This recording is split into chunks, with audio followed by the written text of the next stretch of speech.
All right, here in Houston, we've got Dennis Bermudez versus the Korean Zombie, Sung Jung. Fantastic to see the Korean Zombie back in the cage, a true superstar of the sport, a fun fighter to watch. But here's what it boils down to for me. I just don't know what to expect. It's been more than 3 years since we've seen him in the cage, and we know what time off does to people. Now, Sung Jung, for his part, says, listen, I've had time to heal, rest up some injuries. I'm probably going to be even better than I was the last time I was in there. But we know what time off does to the timing of people, and Dennis Bermudez is going to push the pace and test that timing from the very beginning of that fight. So for that reason alone, just a sheer question mark surrounding Sung Jung, I have to go with Dennis Bermudez. Bermudez has won 9 of his last 11 and crucially has fought 7 times in the octagon since Sung Jung last stepped through the cage door himself. They were both rising contenders back in 2013 when Sung Jung last fought in the UFC, but crucially that activity for Bermudez I think could prove the difference on Saturday night.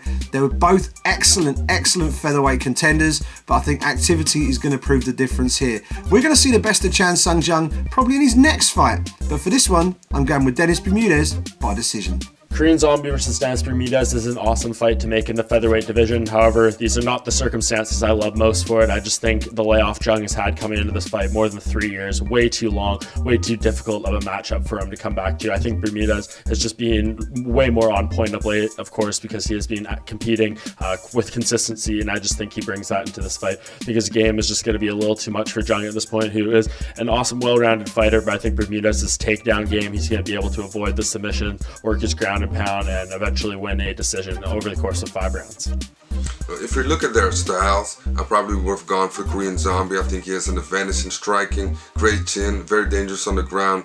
But I think in this fight, the more active fighter will win. I don't know if there's such a thing as ring rust, but I think that Dennis Bermudez will take him down and actually finish this fight in the second round by TKO. And the reason why I'm picking Dennis Bermudez is because of the inactivity of the Korean Zombie. He's obviously been out for nearly 2.5, 3 years due to that military service. I just think his gas tank is going to be the question here. It's a long time in mixed martial arts, and the gritty, grindy style of Dennis Bermudez is going to cause him problems. It's going to be really interesting if it does go to the deck. Obviously, we've seen the Korean Zombie with that, brilliant submissions in the past, most notably the twister against Leonard Garcia. So don't count him out. Really close one here. I'm going to go Dennis Bermudez by decision on Saturday night in Houston.